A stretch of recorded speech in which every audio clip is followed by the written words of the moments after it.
Hey, listen to Commander Cookout Podcast, episode 421. I'm Brando. I'm here with Ryan, and we're going to talk about even how we... Yeah, shut up. Shut up. Hey, listen to Commander Cookout Podcast, episode 321. I'm Brando. I'm here with Ryan, and today we're going to talk about how even we make mistakes sometimes. Now, hit our theme song!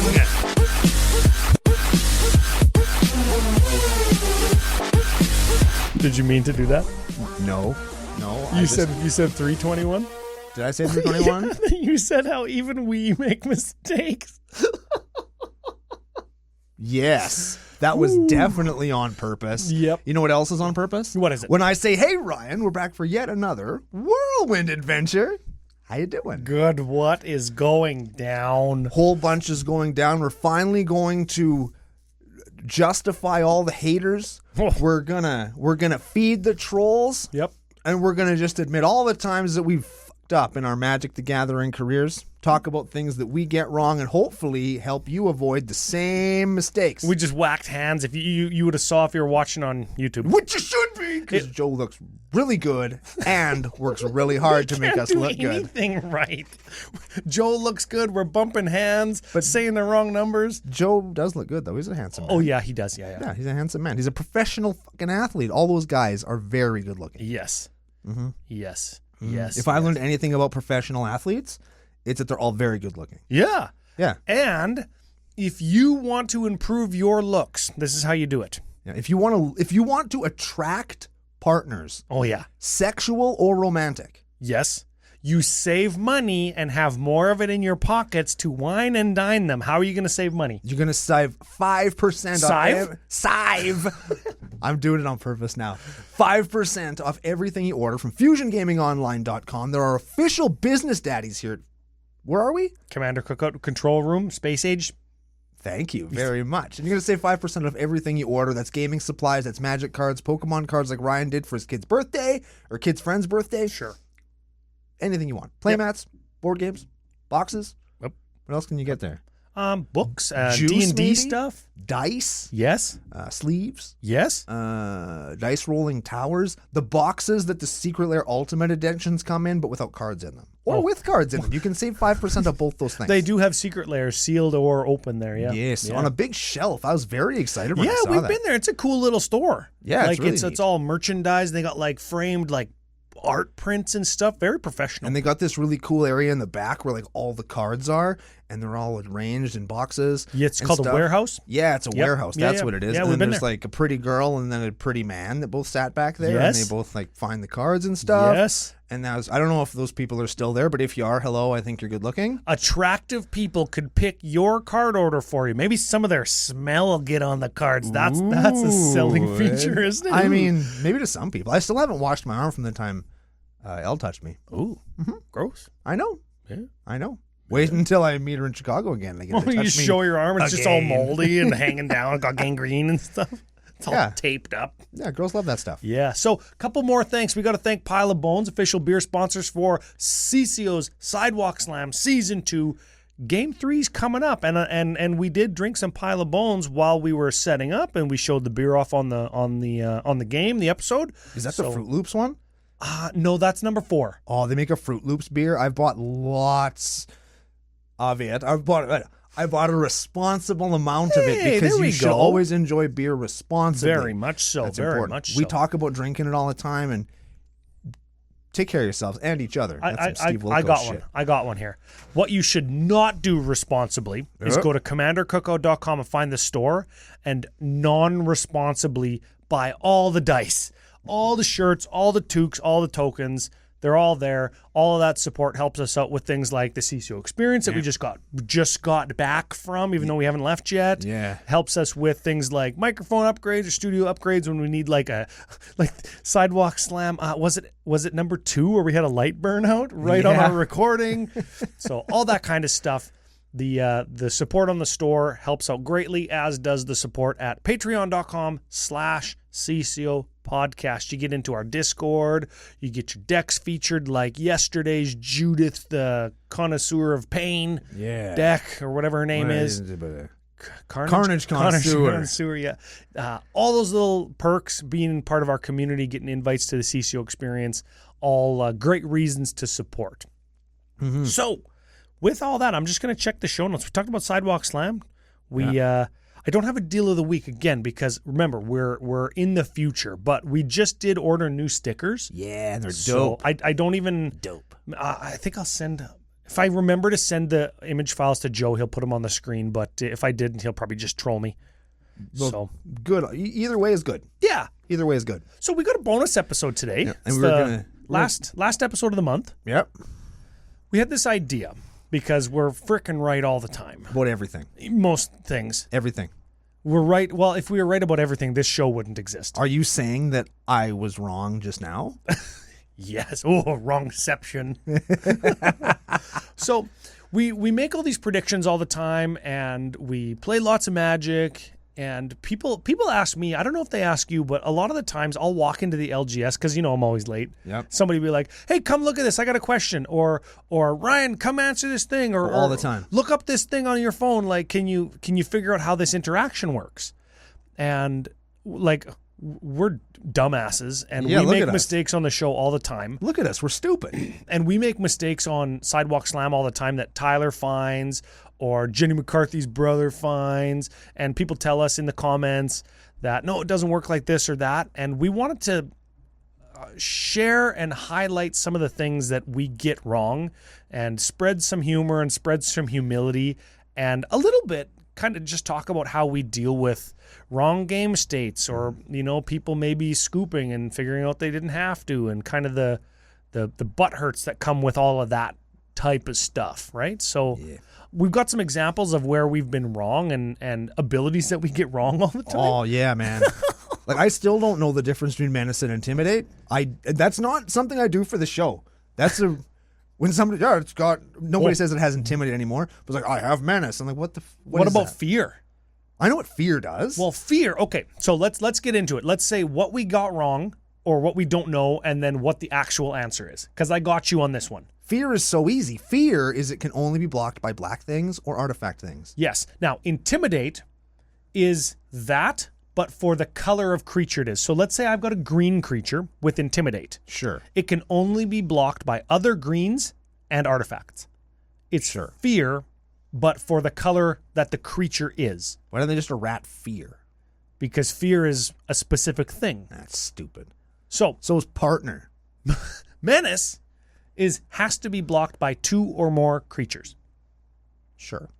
I got one. Sure. And mine is like really like not deep in the rules knowledge, but like really ingrained in there. Like I should know this. You could play your whole Magic career and never run into a creature with fear. That's true. Or intimidate even, because they don't even use that ability anymore, right? Yeah, I don't think so. Anyway. But mine, this is my first one. I always forget or second guess myself when it comes to who picks the order of blockers who get damaged. Always. I think that is unintuitive. A very easy mistake to make, and it's one of the least intuitive things in Magic. And I understand why they've done it. Yes. I understand it, but I still think it's unintuitive. Okay, so I attack you with a 5/5. A 5/5. And let's say he's a 10/10. Sure. Yeah, because he's a 10/10. Because of course he is. You got 2 blocks. Yep. Okay. I have a 0/11 or a 0/10 and a 1/1 with Death Touch. Okay. Who decides the order that blockers are damaged in? It's the attacking player. Yeah. And I think it should be the blocking player. It totally should be. The blocking player, because he's like, hey, buddy, you go block that guy. And buddy, you go block him too, but behind. Yeah. Right? Like I'm giving the instruction to block with these creatures, or you are in this example. You should be the one that decides in what order they block in, but that's not how it works. Yeah. I, as the attacking player, say, I'm going to hit your frickin' guy first and use up all my damage on him. And your other guy is going to take 0 damage. Yeah, and that's why I say, like, if you're attacking with a 10/10, I have a 0/10 and a 1/1 with Death Touch. If the blocking player got to pick how the damage was dealt, the 10/10 would do all of its damage to the 0/10 to kill it, and the 1/1 with Death Touch would kill the 10/10 and then survive the attack. That's why That's why the rule is the way it is. I don't even know if that's right. But that is right. Because that's how I would do it if I was doing the attacking and you know what? Maybe doing this show is going to just finally cement it in there that the attacking player gets to choose where their damage goes onto blockers. I guess you can think of it like this. I've got my one guy attacking. You'd see if you're watching on YouTube, and your blockers come up like perpendicular to it, not in a line, and I'm taking one blocker at a time, one and one and one and one. I'm just deciding, okay, I'm going to get my attacker to go to this guy, then to this guy, then to this guy. And I'm going to damage all three of them, let's say. Yeah, and they're only in a line if they're in trample, except that doesn't work either because I guess the attacking player would then get to line them up. You bunch of idiots line up like this and then just run them over. Hey, blockers, stack yourselves up so I can hit all of you at once. Put a trench coat on while you're at it. No, man. Stand on the train tracks, goddammit. This is going to be awesome. Yeah. So that's one that's really ingrained, but I got another one here. Okay. I got another one. This one's brand new, and it's my own frickin' fault. Okay. My own fault. So the new mechanic Discover is... It's an ETB or it's a triggered ability, right? Like when this enters the battlefield, discover 5. Yes. And in my head, I say, oh, discover is actually just cascade, but if I don't cast it, I can put it into my hand. Right. And like on the surface, that's fine. Yeah, it's essentially right. So what happens then if I'm discovering 5? I think, okay, if it's just cascade, I flip things off the top of my library until I reveal something with 4 mana or less, and then I cast it. But if I don't, it goes into my hand. But that's not how Discover works. Discover 5 means flip cards off the top of your library until you flip something with converted mana cost 5 or less. It's right in the frickin' name. It's right in the text. But I associate it with Cascade, so I'm always wrong, and I have to like do a double take if I flip over a 5 on Discover 5. And I say, oh, I get this, right? And then I get it. Let me hit you with a couple of mine. Okay, you got it. I will share as well. So I'm going to do my new thing first because it impacts a deck that I'm currently building. Okay. And I'll do my second one because it causes some shit sometimes. Okay. First one, Slime Against Humanity. Slurms. Here's what the spell does. It creates a 0/0 Yes. slime token. Yep. Then it puts a number of +1/+1 counters on it. Okay. The spell puts the counters on. Yes. If I have a doubling season in play, Yes. do I make 2 slimes with counters on them, or do I make 1 slime with counters on it and one that dies immediately? The way the spell is worded and the syntax is you would get one that lives and one that eats shit. Okay. But it turns out that I'm wrong about that. Okay. And you get 2 slimes with counters on them. 2 slimes with double the amount of counters that they should have had. Yes. So it works the way you want it to. Yes. If you go doubling season and then your very first Slime Against Humanity, instead of making 1, 2, 2, you make 2 4/4s for 3. That's pretty good. That's pretty good. But I was so unsure of myself. I cut all the token doublers out of the deck. I had them all set aside. Cut them all. Did you cut them all? Did you put them back in? Nope. Cut them. They're in the rear view now, baby. If the deck isn't good enough, I'll put them back. Like if the deck doesn't have any play, I'll put them back. That's a first life lesson of the show, I guess, is nothing's permanent. Nothing's permanent, and if it's not the end of the world. If you build to the lowest common denominator, then you can play that deck anywhere you want, and if you find that you're just getting hauled, make the deck better. Yeah. Okay. And even know how to make it better. Like I know exactly what to do if the deck doesn't do it. Yeah. It gets a doubling season and a parallel lives and the white one and the other white one and the other white one. Easy. There we go. It's 5 cards out, 5 cards in. Mm-hmm. Magic has a pretty good grasp. I think the designers and the way the rules have been engineered for the last 30 some years, they have a really good way of making something like that work the way that you wish that it did. Right? Yep. So when you say, hey, I've got Slime Against Humanity and doubling season, does it work the way I want it to? And I read one, and I read the other one, and I say, yeah, you get 2 guys, they both get counters. What if you read the cards? It's no. It's unintuitive, yeah. But the point is, if you ask a judge, let's say, the judge would say, it works the way you want it to. And then all you need to know at the base level, just those 2 cards, is I get 2 guys, and they both get double counters. Yeah, right? That's sick. And all you need to know at the base level in operating your deck is it works the way I want it to. And Magic is pretty good at making things work like that. Yes, I like that lots. It's also very good at finding ways to break the frickin' the norm and say, and we'll get a bunch of comments, well, this doesn't work the way you want it to, and this doesn't work the way you want it to, and this, yeah, but there's like 25,000 frickin' Magic cards, so sue me. Something that doesn't work the way we wanted it to, and then I'll get to my example too. EDH&M the other night. All of my examples, by the way, are things that happened in the last couple of weeks, just to show that we're not perfect. And I have one long-running one that we're going to talk about later. Oh, man. I got a long-running one that's since Zendikar. And it's going to bump into Sidewalk Slam coming up. That's how fucking long-running mine is. Oh, wow. So, Alex is playing that dinosaur whenever a creature comes into play under your control, it does 2 to them. So it triggers their Enrage ability, okay? Yep. And then he plays Polyraptor. Yep. Now, for those of you that know what Polyraptor is, it has Enrage. Yes. Whenever it takes damage, you make a copy of it. Yes. Now, that's not a May. Ooh. So if whenever a creature comes into play, it takes 2, it enrages, you get another one that then takes 2, that gets you another one that then takes 2. Oh, so Polyraptor goes infinite with that thing until you can stop it. It does an infinite loop, and he had no way of stopping it. Oh. So he was like, so he'd play it. I was like, okay, now I'm in a loop. Now what do I do? Because if the game ends in a draw, that's how that works. Yes. So the game's just over, and nobody wins. Nobody freaking wins. It's not even like the infinite loop that you can't stop. That guy just loses. No, the whole game is over. Yeah, the game crashes. The game and it's breaks. over. Yeah, it's like when Pac-Man taps out on level like 258 or whatever, right? The game's just over. It's done now. Thanks for the quarter, dickhead. Yeah. So who the fuck gets to level 258 on Pac-Man? Jesus Christ. Well, that's the gimmick. That's how you beat Pac-Man. You make the game tap out. I guess so. That's how you do it, man. Okay. Just overlays on the screen. I could talk about that for a long time, but I'm not going to. I'm not going to. Okay. So he sat there for quite a while tanking, and we're all trying to help him figure out, like, how can you win? Like, why can't you win right now? Like, you have infinite dudes. I love that. And you know what he ended up doing? Just leaving the Polyraptor in his hand and playing something else because it just didn't work. Takesies, backsies. Well, we're going to get to that. Yeah, we're going to get to that. What's your other example? Okay, here's my big example. And how many times, everybody out there, you've had this happen. You've probably done it. Mm-hmm. Okay, here it is. Everybody's done this. You go tap blue and 3. Okay. Clone your guy. Yep. Done it. That's not how it works. No. That is not how it works. You don't say, I clone your guy. You say, I play clone.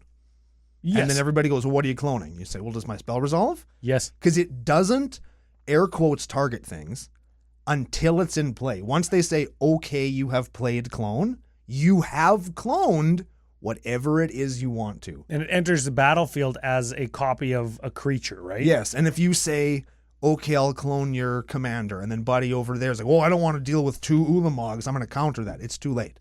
Yes. This that would be called angle shooting. Yes. And angle shoot is kind of a poor sportsman. It started in poker where you're trying to get information without revealing any cards. Yeah. And it was very prevalent in Magic and early days of Commander with cards like Iona. Yeah. And Iona's banned, not for angle shooting reasons, but Iona was. I'll bring up the exact wording because. Okay. While he's looking, I will continue with the clone thing. Like, I feel like most people that play one they just say the target right off, which is you jumping the gun because you don't have to do that. But some people will go, well, I would have killed it. It's like, well, you don't. I would have countered it if I knew it was targeting that guy. Yeah. Well, you don't. Exactly. You don't know that. You have to, as a Magic player, you have to anticipate what the optimal target would be for Brando when he's casting a clone. Yeah. Maybe not what the best creature is, but what you think he's going to pick.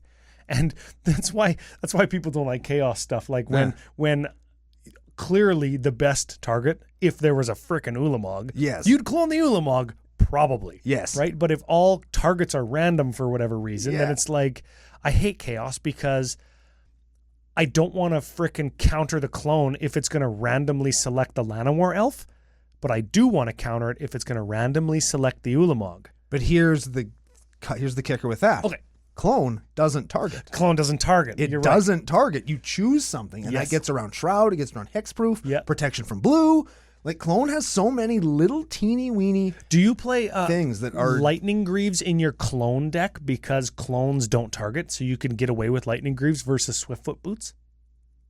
That's a good idea, though, right? I could if I wanted to. Yeah, it's a good idea. Well, people are saying, "Oh, yeah, Lightning Greaves is good, but I can't thing." And Swiftfoot boots cost too much mana to equip to all different guys to give them haste. And blah, I don't know. It's a whole thing. Whatever. So I got Iona here. This is classic angle shoot. Just another example of what you're talking about. Yep. White, 6/7/7 flying angel. This is a banned card, and it says, as Iona enters the battlefield, choose a color. As it enters the battlefield. Yeah. So if you're playing mono red and somebody else is playing mono blue, the mono blue guy's got a counterspell, and he goes, what are you choosing? And I would respond with, well, does that mean it's entering the battlefield and you're letting it resolve? No, I need to know if you're choosing blue or not. You don't get to know until I choose after it's resolved and enters the battlefield. Yeah. You don't get to know till it's too fucking late. And he goes, okay, it resolves. Okay, Iona enters battlefield, I choose red. Get fucked, Uncle Brando. And then you go, oh damn it. Jesus Christ. Yeah. So, angle shooting and takesies, backsies in Alex's case, I guess that's a little bit of what this show is going to continue talking about. We're going to take a quick break. I really got to pee. Okay. And then we'll be back. Okay. Gross. Okay. We're back. Okay.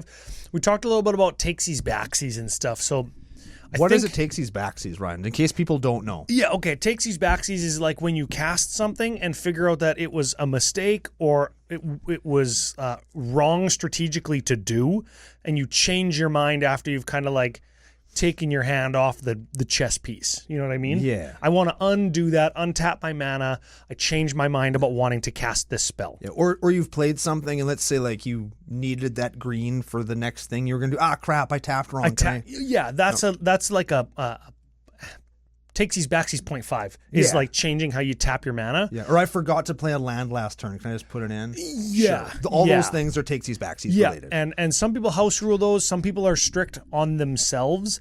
I usually will allow myself one takesies, backsies. That's culturally kind of a thing, right? Yep. That's my one takesies, backsies for the night, right? Yeah, or for the game. Like I'll let people, like big serious ones. Like if I have to back shit up and put cards from my hand on top of my like I'll do that one time for you. But if somebody did that and you would kind of give them that lenience. Yeah, because I would hope that I would also get said lenience if I just really fucked that up. Or like there's a card behind it. I didn't even know I had that. That's happened a few times. Only Uncle Brando. It's like, shit. I never. There's no right or wrong way to do this. Okay, so like this is just us. Yeah, this is us talking. Us as friends talking to our friends on the internet. No. So don't take anything what we say about takesies, backsies with a grain of salt. But I will routinely say, I tapped wrong. I'm going to change how I do this. I'll maybe do that one time a night. I maybe forget a land drop, especially if I'm playing my land deck. I'm like, I only used 2 of my land drops. I got 1 more. I'm just going to put it in because I got like 18 land. 1 more isn't going to really make a difference. It's not like going from 3 to 4 land and now your deck's online. Yeah, or you're going or you're dead now. You know what I mean? Like when it's like back stuff up, put stuff into my hand. I didn't draw a card last turn when I had a trigger. Like I won't let myself take those in the hopes that I'll get better next time and suffer the consequences of either not paying attention or not reading the card thoroughly, assuming I know what the interaction does. And I guess that the desire to takesies, backsies, to take back is what leads to, I guess, correcting your mistakes, right? Yeah. Whether that is taking them back and correcting them right now or in 2 turns from now. We've had it happen on Sidewalk Slam, like, I wouldn't have been dead and scooped up if I knew that guy didn't fly. Yeah, if the thing that's flying in the picture with wings on it and it's an angel doesn't fly, like it didn't have flying. There is an assumption to be, I've told the story before where I used that putrid imp that didn't fly. Yeah. And you just asked it, you got anything with flying? No. Attack. Oh, dude, that is a famous story in our play group where Joel just frickin' ganked Smitty with Ob Nixilis from Zendikar or Worldwake or whatever when he goes, got any flyers? And Smitty goes, no. He goes, landfall. Ob Nixilis gets +3/+3. Smitty lose 3.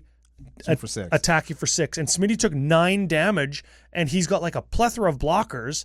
And it's like 2 or 3 turns later or Smitty's next turn, he's looking at Joel's board state and he goes, that Ob Nixilis doesn't even have flying. And I just took it because you asked me if I have flying blocks. And he's like, yeah, I big brained you there. And Smitty's just like, fuck. Yeah, it was so funny. Yeah. But so what do we do if we make a mistake? How do we back up? When do you think is an appropriate amount of backing up in our kind of casual friend circle?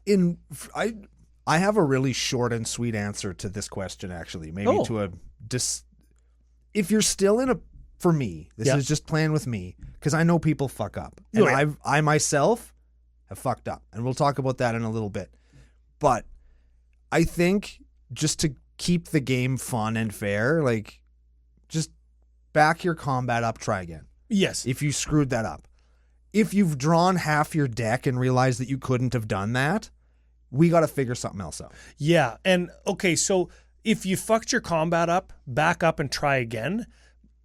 I think what you mean is if you attacked and you couldn't have. Yeah. Or if you attacked and you forgot that I have a ghostly prison and you couldn't have actually attacked me because you were tapped out. Yeah. Like you didn't realize I had an enchantment that made all my guys be able to block an additional creature. Exactly. Or what? You're attacking me with your command. Like, yeah. There's 3 other opponents. You attack me with your commander, and I have a Maze of Ith.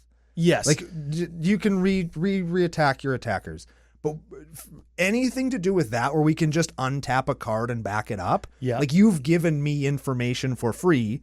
And if you want to then read, like, okay, I know you're trying to kill me now. Yeah. Okay, you've told me that. When it isn't all right is I did my math wrong. I'm attacking you. I did my math wrong. And you were like, you don't have enough to kill me. I'm like, okay, well, I still have to attack you. Yeah, I'm not going to unattack you and then attack F you Smitty, because it's like, well, I've chosen who I attacked. Yeah. And that's why it's hard, because we're both saying like untap your attackers and try again. But in some scenarios, it's okay. Some scenarios, it's not. Well, yeah, if you're swinging at me for 40 and I have 50, you have chosen death, sir. Yeah, I've chosen to not kill you and tap myself out and alpha you. Yes, you have chosen to eat shit on my next turn. That's what you have chosen. Yeah. But if you do the same situation and I've got a ghostly prison, like Ryan said, or a Kazul Tyrant of the Cliffs, which is more likely for me, well, you can back that one up. I'll give you an example, because like that's a thing. So I'm playing Alenda the Dusk Rose at EDH&M a couple nights ago, and I am ganking. Like, nobody is happy except for your good friend Ryan. I got Alenda out, gets +1 whenever somebody dies. Yep. I got Teysa double death triggers. Yep. And I've got Grave Pact. Jesus. And I got a sack outlet. You're a piece of shit. I am a true piece of human garbage. Yeah, you are and trash. I got a Grave Titan. So whenever I attack, I get tokens, and I sack the tokens. Alenda gets 2 bigger. Everybody else sacks 2 guys, and then Alenda gets 4 bigger for each one of those. So I sacked 1 guy. Alenda went from 1 to 15. 1 guy I sacked, right? So every frickin' turn, though, I can't win because Matt he goes Thief of Blood. It's a vampire that removes all counters from all creatures, and then Thief of Blood gets them all. Ooh. Well, he'd keep doing that and set Alenda back to 1, but I'd just attack him for 8 or 10 and then get 2 zombies and then sack one of them, the Thief of Blood, blah, blah, blah. 3 turns in a row, he reanimated that thing to make the Alenda go down. And then he had an Ether Snap that removes all counters and all tokens from all creatures. Jesus. And then he builds up a little bit of a board because like they got my they got my Teysa and they got my Grave Pact, and he attacks another guy that we were playing. The other guy that we were playing goes Etherize. Bounce all attacking creatures. Yep. Okay. Now I know he has that because he goes Eternal Witness, get back Etherize. Mm-hmm. And I build up my board all on the end of Matt's turn, and I go, attack everybody. And he goes, Etherize. And I go, shit, I just 1 minute ago, I knew you had that. God damn it.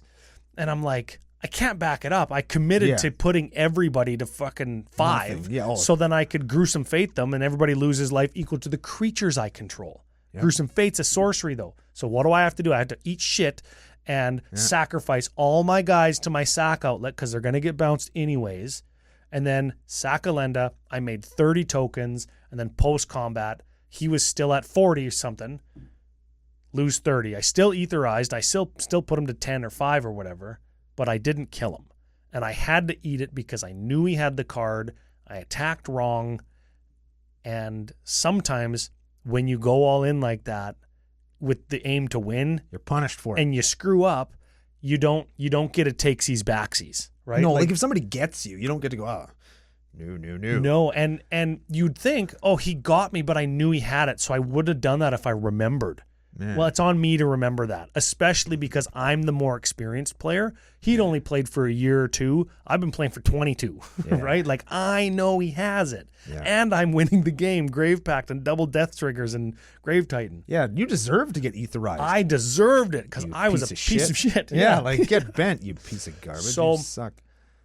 Takesies, backsies versus not. Versus getting wrecked. Yeah. Yeah, and I think in most cases, I'm fine. Like, oh, I forgot to draw a card for the Monarch. Well, draw a card for the Monarch. Draw a card for the Monarch. Oh, I forgot to put my land into play. Put your goddamn land into play. It's not like you wanting to end my turn and go back to your turn so you can play a land and do more stuff. But put a land into play. That's fine.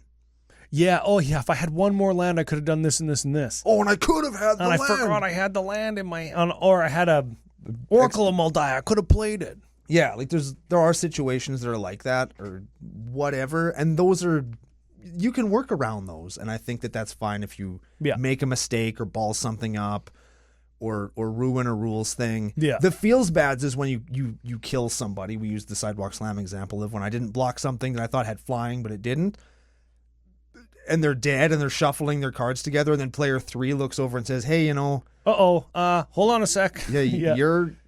all of his guys had protection from your creatures, and you couldn't have killed him if you didn't want him to. And they're like, they're shuffling their shit, and they go, oh, fuck. Yeah, and even that, like, there's two situations there. Is, do I not speak up because that player's dead and I'm not? Yeah. And they made the mistake and didn't realize there was protection or a lack of flying or whatever, right? Or do I say, hey, you're not actually dead, don't scoop up. You can block this or that, or you have protection. Yeah. Because then to the attacking player, the player that's doing the killing, it almost, I'm not, but maybe to them it would feel like I'm king making, or I'm taking the kill away from them and stalling the game or not forwarding the game. And I would make the argument that if everybody's cards are still in play and Buddy's like, I guess I die. And you're like, nah, man, no, you don't. You have pro white. You can block the shit. Yeah. And okay. I think that's a fine example. Whereas if once all of their cards are back in their library, I wouldn't say anything until after the game. That's like, dude, why? And then you phrase the question, like, dude, why didn't you block? Like, were you just bored of the game or something? Yeah, like you make a joke out of it. You make it a teaching moment and say, you had the win, or you had this, or you had the not die.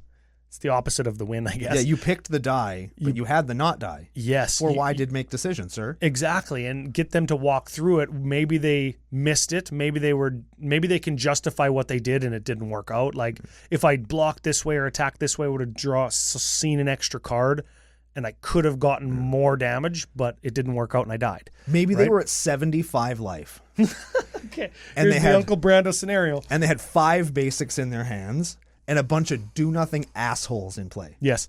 And they're just like, I fucking hate this game. Yeah. Just kill me. Just kill me. I don't want to be a part of this anymore. I want to just talk shit with you guys and not be depressed. Think about it, when I draw this next basic land off the top of my library, right? Like, I've been in situations like that where it's like, man, I'd rather just railbird this game and talk shit with you guys than be like my 1 second turn that means nothing. You know what I mean? Yeah. Like, I'll have fun with my friends and not, but that's another conversation altogether. And you know what? That's assuming you're playing with your friends. Like, we've got lots of friends at the LGS, and when I go over, like when we go over to Smitty's or whoever, and we're drinking beers and eating chips and pretzels that are blocking planeswalkers, right? Like, if it's you and Jesse, I trust you to do your thing. And I trust Jesse to be a competent Magic player, to just B, to frickin' cheat, but C, to know that your strategy, your game is to take him out because he plays more removal than you like. And just kill him. Right? So you're going to get Jesse. He's going to get you. And this is the dichotomy. This is the meta. Yeah. Right? I know all this stuff is happening. And if you get him and he doesn't see it, or if he's got a plan and you don't see it, I hate it. That's on you guys, and I'm going to leave that, right? And then you're scooping your cards up, and you say, wait a fucking second, hold on, you couldn't have got me because I could have done this. And you're halfway through scooping up. Yeah, no, that's not how it You works. know that Jesse's going to say, you decided how to block, and you missed it. Yeah. You got to eat crow a little bit, right? And I'll 100% say all that shit that you just said, and then I'll just bitterly shuffle my shit back into my shit. But I'll do it. I'll do it. And that's the meta. You're going to bitterly shuffle your shit back up. You're going to play another game, and you're going to try and gank Jesse. And I'm going to get him. I'm going to try even harder next time. Even harder. Now, the difference is, okay, let's say instead of Jesse now, let's say it's Smitty's kid, 10-year-old. Even more, I want to pound him even more. I want him to learn a lesson. Absolutely you do. He's going to learn that the world isn't fair. But at the same time, if he makes a mistake, I'll pull his card right out of the sleeve and rip it in half. I'm going to help him. Because I gave him that card probably. Especially if it's him and you going at it. I'm going to frickin' help him and say, hey, well, hold on a second. You can block this way because look at the power and toughness. I heard Ben actually saying at the LGS, because Smitty and his kid were there. Yep. He said, hold on. Hold on. Look at your mana. Look at your colors of mana.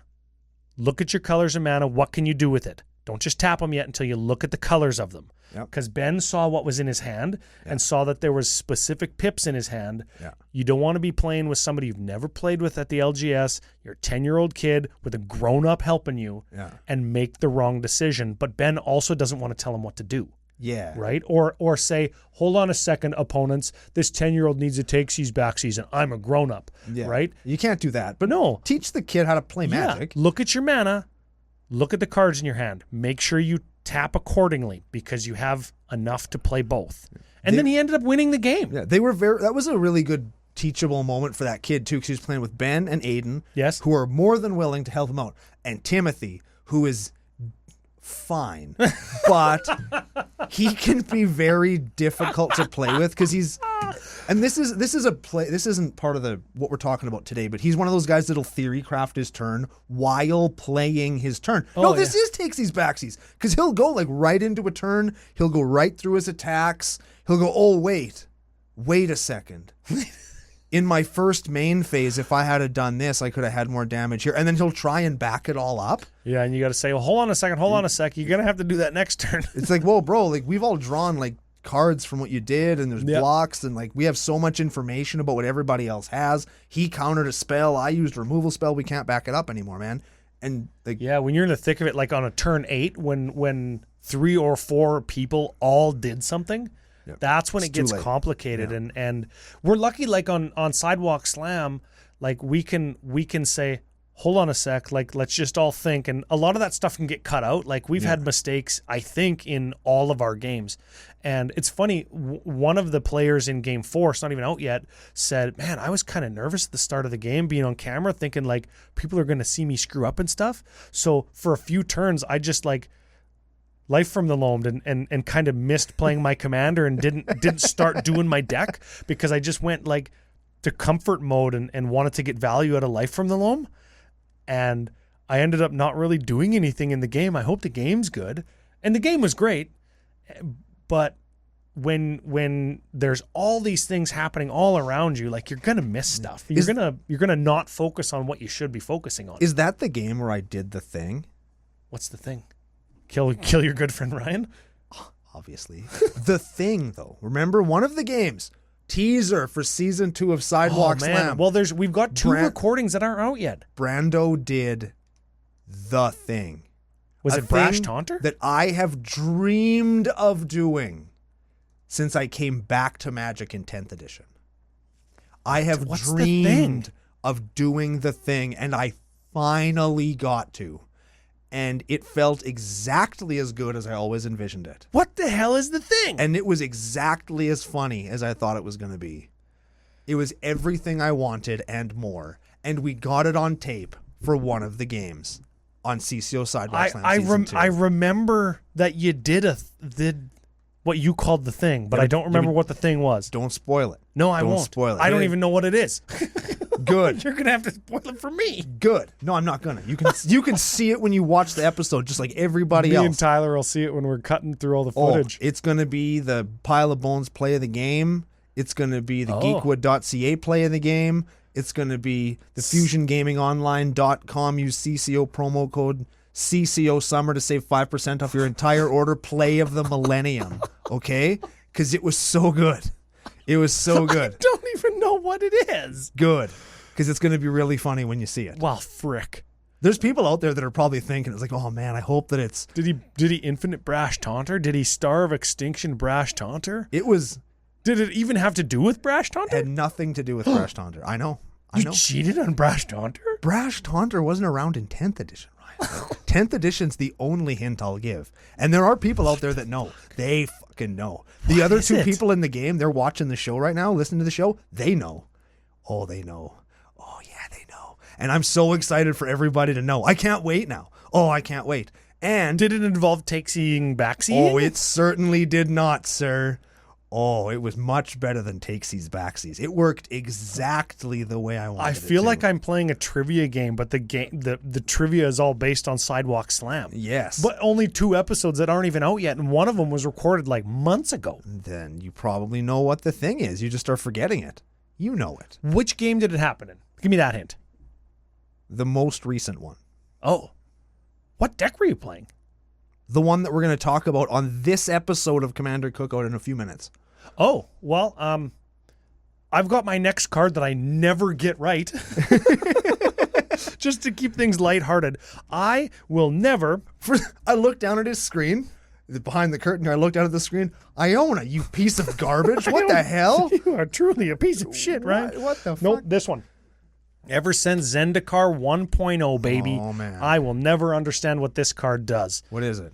Blood Chief Ascension. Is the thing you're getting wrong how you say it? Say it right. Butt Cheek Ascension. Much better. Much better. Now, I've played this card in several decks, so I am versed in what it does. Okay. But when you read the card, it does not necessarily explain the card. I know what the card does once it gets read to me. Right. I just don't remember what the words are on the card. Okay.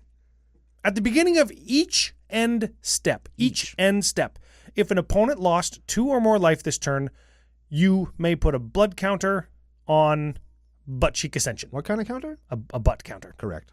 Okay. Oh, it's a quest counter. I like what you said better. Quest counter on. So somebody has to lose 2. Each thing gets counter. Right. Whenever a card is put into an opponent's graveyard from anywhere, if Butt Cheek Ascension has 3 or more quest counters on it, you may have that player lose 2 life. If you do, you gain 2 life. Yeah. I don't know how it loses counters or gets counters. I don't know when, and I don't know what it does when it has however many counters it needs. None of the things on this card tell me, like, stick out in my mind. This is one of those cards where it hits you in the information, the knowledge hits you right in the forehead, penetrates not at all, and falls on the table in front of you and blows away in the wind like dust. And how many times does somebody go, turn 1, draw a card, swamp, Blood Chief Ascension, go? Yep, all the time. I'm like, read it? Just, okay, let me see it. Yeah. And then somebody goes shock, fetch into shock, and then you go back onto your turn, and it's go time. And it's go time, and it's like, okay. Whenever a card is put into an opponent's graveyard, it needs... Yes, I have to read it again. And it's from anywhere. So there's so many things on the card where you keep reading and it does what? It does what? Yeah. It does what? When? Why? What? That's just one I never... Do you have a card that you just never know what it does? I mean, anything with menace. Right? All slivers have menace? What the hell is that? That's one? Ooh, yeah, I guess so. I don't know what any sliver does if they all have menace. Can I attack? What? It does That's what? funny. Yeah, that was actually really funny. There probably is. Like Lurking Predators is one that gets me all the time. Oh, is that the one where they reveal the top card of their library during their upkeep, but I don't and we know, take damage? I don't know for what. I do something and then they do something and then they get something.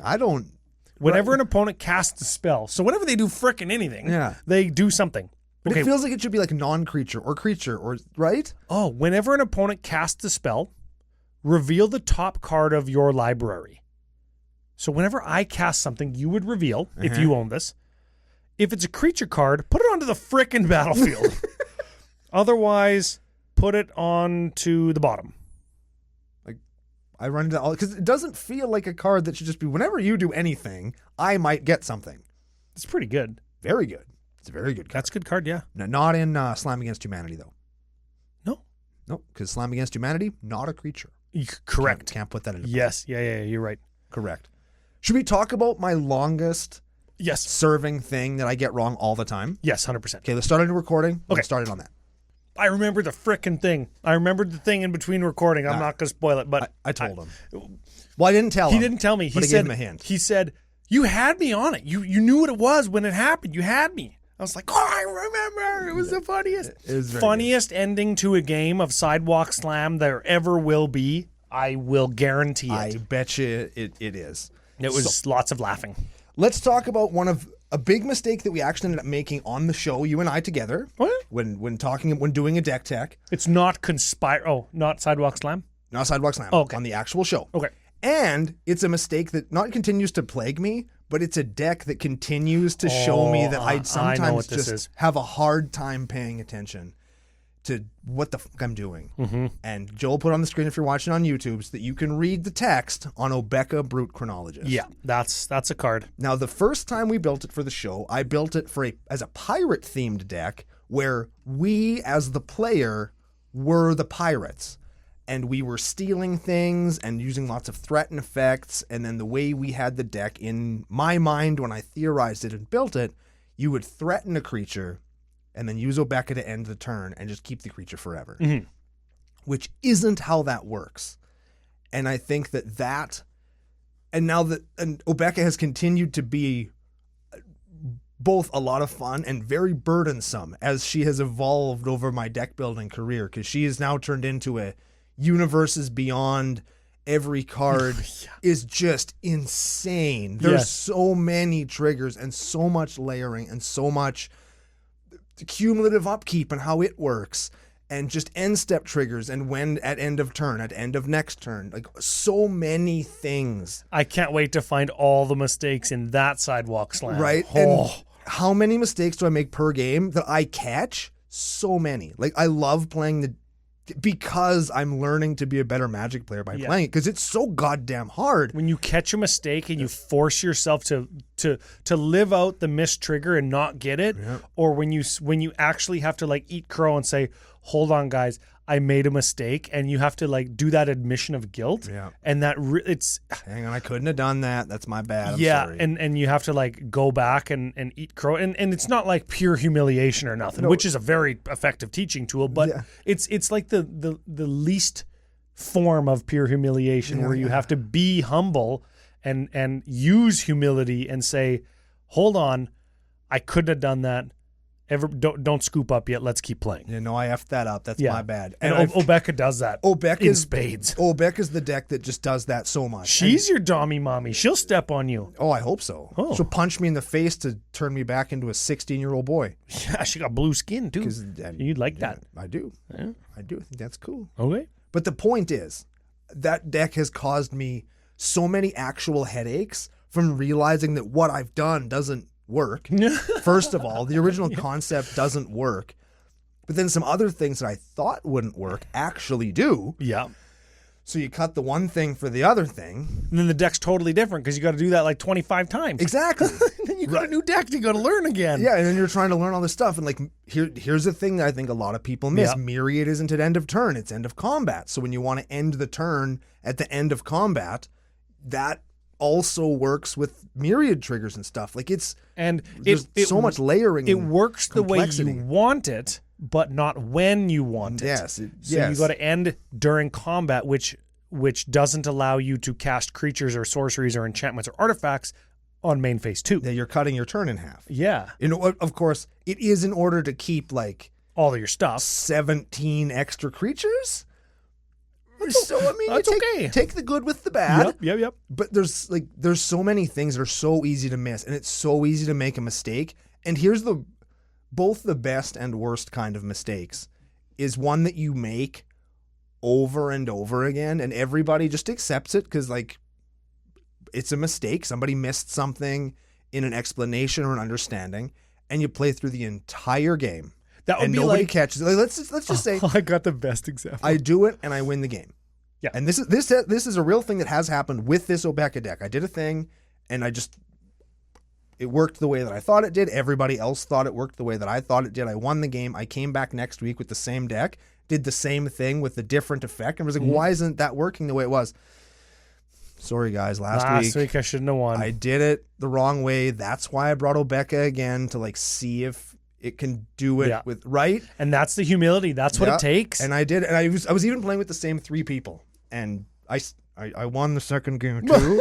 but that's like when you make the same mistake over and over again, and then somebody finally says something. It's like if we went out to a Magic Fest and we were sitting down, and it was you and I versus 2 strangers, and I said my name is Ryan, and they said Brian. I said Ryan, and they continued to call me Brian, and you knew that they were calling me Brian but didn't say nothing. Right? It's like you gotta speak up when you see something that's wrong, and it could be like the smallest of interjections. And usually I say, "Oh, hold on, I don't think that works quite like that. I don't think that works quite the way that you want it to." Yeah. Right. The other day, Alex was playing his new Is It Gandalf deck. Cast an instant or sorcery, choose one that hasn't been chosen yet. I go to play some thing that's going to help me win, and he goes, it was a creature. It was a creature.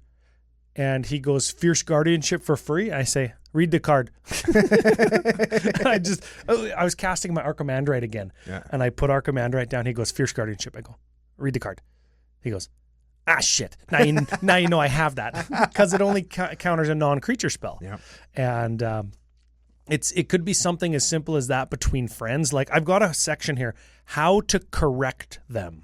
Those would be our mistakes. Yeah. And there's different ways of doing it. With our friends, you can be like, man, you're an idiot. Yeah. You suck. You're bad at this game. Quit forever. Give me all your cards and fuck off. Yeah, imagine being good at Magic. Yeah, imagine what would happen in this exact moment if you weren't terrible at this game. Yeah. And that's what we would say to each other, and probably to members of the nation as well. I'm sure I've said that to other people. That's the kind of thing that I say to myself. Like, I suck at Magic. I'm the worst Magic player ever. I'm saying it ironically because obviously I don't feel like that. But if I voice my opinion in a humorous, like really hyperbolic way to friends, they're gonna think they're gonna get a little bit of a rouse out of my comedic humility. We're all having fun in telling myself that I'm a freaking idiot. And man, have you ever even played this game before? And geez, man, Ryan, do you even know what the colors of Magic are? Like, you suck. Let me hit you with an example of me myself doing it the wrong way without maybe doing it the wrong way. This is double humility. And an example of angle shooting as well. Oh, no. Okay. Oh, Uncle Brando, you're going straight to hell. So I'm not the angle shooter in this example. So here's what was happening. Okay. Playing with, there's Ben. Here's the picture. And me. Yep. Other guy, and the guy that is in question. Okay. Guy in question's defending from some attacks. Okay. Buddy goes to combat. Uh-huh. And like him, player to player my 3. Left. So I'm player 1, player 2 goes to attack. Yeah. Okay. Player 3 goes, well, who are you going to attack? I don't know. I'm going to attack. I'm in my combat phase. I'm in combat now. And he says, well, who are you going to attack though? I was like, I don't know. And he says, okay, well, whatever. And so Buddy goes, he makes the correct move in that situation, which is to kill player 3. Okay. Kill him. He was like the threat or was tapped out or something. Yeah. And then once he sees that he's being attacked for lethal, he says, okay, hang on, back up to the beginning of your combat. I'm going to bounce your guy. No, that's not how it works. Yeah. And that's what I say. I say, hey man, like that's, and what I said was, dude, you can't do that. Like, that's not how that works. And he said, well, I always wait to see because he probably had an attack trigger, right? Yep. And your attack trigger is going to trigger when it attacks, regardless of who it's attacking. Yep. And as a potential defending player, you have to decide, do I want him to get that attack trigger? Is it relevant? Does it affect me more? Do I die? Am I at risk of all of these things if I let that attack, whether it attacks me or not? If the answer is I can't have that thing even frickin' turn sideways to attack, I got to bounce it before he declares it as an attacker. And I forget the exact creature, but what was happening was if it attacked him, it kills him. If it attacks Ben or I, you live. Who cares? Like, who gives a shit? Okay. It doesn't impact him at all. That's why he was asking and asking and asking, who are you going to attack? Who are you going to attack? Yep. That's an angle shoot question. Yeah. And then he went in at him, Yep. backed it. I was like, dude, no, like you can't do that. Like once he declares it as an attacker, you can't back him out knowing that he's attacking you and then bounce it. Yes. That's not how that works. You can still bounce it, but the trigger is now on the stack. And this spell that he used actually couldn't bounce the creature once it was attacking. Huh? Yeah, I forget what it was. I forget what the spell was. I think it did something to an untapped creature or something. But there was something that once the creature was tapped and attacking, it was over. Like the spell he was using didn't do what he wanted it to do anymore. Or attacking creatures have hexproof or something where it negated his ability to interact with it. And I go, bud, you can't do that. He said, well, I always wait for attacks to be declared before I do stuff. I said, well, yeah, but that's wrong. You can't do that. It's not cheating, but it's also not nice. And that's like it is cheating, but I didn't want to tell him he was cheating. Yeah, it's not cheating if you don't purposefully know you're doing it against the rules. If you just have a lack of rules knowledge, it's just ignorance. Like that is the and that's fine. That's fine. Yeah, people like ignorance of the law is not a defense. But like in Magic, nobody dies. Yeah. So except for this guy. Yeah, except for this guy. But if you don't know what the rule, like that's fine. But I just called him on it, like hard called him on it. Yeah. Guy never came back. Oh, really? Never came back to the LGS. No way. Yep. Never came back. And I asked, he was one of Ben's buddies. I'm like, why doesn't your dude ever come back? He's like, man, you called him out pretty hard, and he really hates when people call him out on his stuff. Oh, so like, he was a poor sport about it. Did but you I feel like call him out too hard? I said basically what I just said on the show. I was like, dude, you can't do that. Yeah, like, straight up, you can't do that because you got to put a. There is a line in the sand that you could put. Yeah, yeah. In my mind, that's a line you don't cross. Where you're like, I hate angle shooting. I hate it. I fucking hate it so much. And to see and when he says like, well, I always do that. Like you angle shoot every time somebody attacks you? Really? Yeah. You just back people out of combat all the time? And that's not okay. What makes it difficult, and I'm not advocating for this guy, and nor am I saying you did exactly the right thing because I didn't. There's always gray area, and there probably is no exact right thing, right? No. So you have to take each situation individually and say, okay, you always do that. Are you ignorant of the rule? Of course, this is all inner dialogue. I'm not asking this guy, are you ignorant of this rule, sir? Like, it's rule 702B-3. Like, duh, everybody fucking knows this, right? But maybe he's ignorant of the rule. How defensive is he? And is he going to... Essentially, is he never going to come back? I mean, that could be worst case scenario, right? And if he was a good guy, a good sport, somebody who's jovial, somebody maybe you invited him like Ben did. What if Ben called him out and said, actually, you can't do that? Yeah. If it was his friend that he knew and did everything else the same way that you did, maybe he would have still came back because Ben was his friend from before. Yeah. And it's like, you just got the luck of the draw and the guy that said you can't do that. And now you're feeling like it's your fault when really you were just upholding kind of the rules of the game and kind of the culture of your LGS in stepping in when something was wrong. Yeah. And in that, when you look at it like that, you weren't actually wrong. Yeah. And I mean, I don't, right? What I said, the way I said it maybe was, I don't know, maybe he interpreted it as harsh. I didn't. Ben didn't. Other person didn't. I wish I could remember who it was. Oh. And, it was, he has a clones deck. He wears glasses. You know who it is. Is it Uncle Brando? It's not me, though. I can't think of his damn name, but sure, I remember who it is. And like they both, like, we're fine. They reacted to it like, oh, that's Brando just saying the thing. Like, it's not. It was listen here, motherfucker. I didn't. Yeah, which is what I'd say to, which is what I'd say to Ben. Listen here, motherfucker. You're doing this wrong, right? Yeah. But this is new guy. I don't know him. I was like, dude, you can't do that. What you're doing is wrong. Yeah. And Ben said the next week or like 2 weeks later, it's like, yeah, he's probably somebody that he works like with, that. Right? He plays with like lots of guys he works with, right? Yeah, and he's just like, yeah, man, he doesn't like getting called out like that. It's just I never knew that. He's not going to come back. Yeah, Uncle Brando making people quit Magic since 2024. This is going to be a good year for you. I think it is. Yeah, 2024 is looking up. We're not going to make any more mistakes, and everybody we play with is going to frickin' quit. Yeah, yeah, baby. Oh man, fingers crossed. Give me all your cards on your way out, too. Yeah, exactly. Just leave the deck. Fuck off. Yeah. Get out of here. Never come back. Don't let that door hit you on the ass on the way out. If you ever come back, we'll kill you. That's a quote from Lion King. Anybody? People are going to know. Yep. People are going to know. Yep. Well, as with lots of these bonus episodes where we try to tackle some of the tougher topics, tackle the tough topics, Cookout Podcast, TTTO. Sure. T3. Oh, yeah, T3. We got to think of like a whole bunch more so we could be like T1000. T1000. Oh. Cookout Podcast. Did we solve anything? I don't know. Probably did. Nah, probably.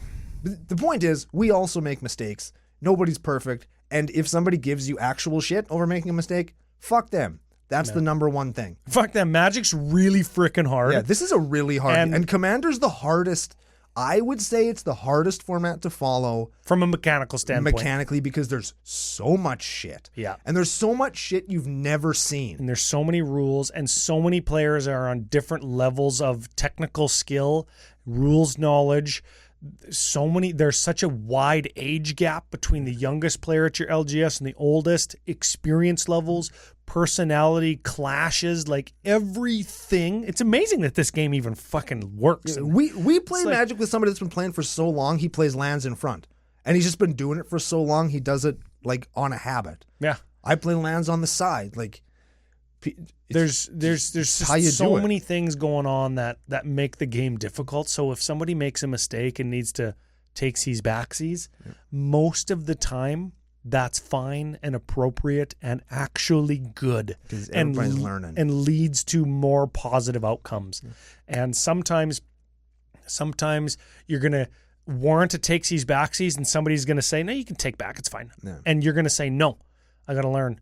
And sometimes it's going to be the opposite, right? Like, hey, can I take that back? Nah, dude, we've gone too far. I'm sorry, man. Yeah, man, you missed that one. And I would have died, so definitely not. Yeah, no, that ends my game, so we're not going back. Next turn you can try, but now I know. Yeah, but now that I know that you're going to try again, die. Yeah, Wrath of God or whatever, right?